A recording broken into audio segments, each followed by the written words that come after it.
कुछ लोगों को कड़ी मेहनत के बाद भी सुख शांति नहीं मिल पाती है। जो लोग काम को बोझ समझकर करते हैं उनका मन अशांत रहता है। इस संबंध में एक लोक कथा प्रचलित है। पुराने समय में एक राज्य में अकाल पड़ गया।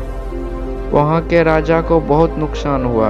उसे प्रजा से लगान नहीं मिल पाया। राज्य चलाने के लिए राजा के पास धन भी नहीं बचा था। राजा को यह भी चिंता पड़ी थी कि पड़ोसी राज्य हमला न कर दे। राजा ने एक बार अपने कुछ मंत्रियों को उसके खिलाफ षड्यंत्र रचते हुए भी पकड़ लिया था। इन सारी परेशानियों के वजह से राजा रात भर जागते रहता था। उसकी नींद उड़ गई। राजा को कई पकवान परोसे जाते थे लेकिन वह खा नहीं पाता था। उसे भूख भी नहीं लगती थी। उस राजा के शाही बाग में एक माली था। राजा रोज उसे देखता था। वह प्याज और चटनी के साथ रोटियां खाता और हमेशा खुश रहता था।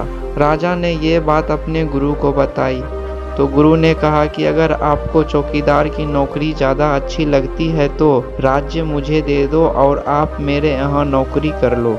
मैं तो ठहरा साधु, मैं आश्रम में ही रहूंगा, लेकिन इस राज्य को चलाने के लिए मुझे एक नौकर चाहिए। आप पहले की तरह ही महल में रहे, राज सिंहासन पर बैठे और राज्य चलाए। यही आपकी नौकरी होगी। राजा ये बातें सुनकर खुश हुआ और उसने गुरु की बात मान ली। अब वह अपने काम को नौकर की तरह करने लगा। लेकिन अब राजा जिम्मेदारियों और चिंता से लदा हुआ नहीं था। कुछ महीनों बाद उसके गुरु आए। उन्होंने राजा से पूछा कि अब आपको भूख लगती है और नींद आती है, हाँ या नहीं? राजा ने कहा कि मालिक, अब खूब भूख लगती है और आराम से सोता। गुरु ने राजा को समझाया कि सब कुछ पहले जैसा ही है, लेकिन तुमने जिस काम को बोझ समझ रखा था अब सिर्फ वह अपना कर्तव्य समझ के कर रहे हो। हमें यह जीवन कर्तव्य को पूरा करने के लिए मिला है, किसी चीज को अपने ऊपर बोझ की तरह लादने के लिए नहीं मिला है। काम कोई भी हो, चिंता उसे और ज्यादा कठिन बना देती है।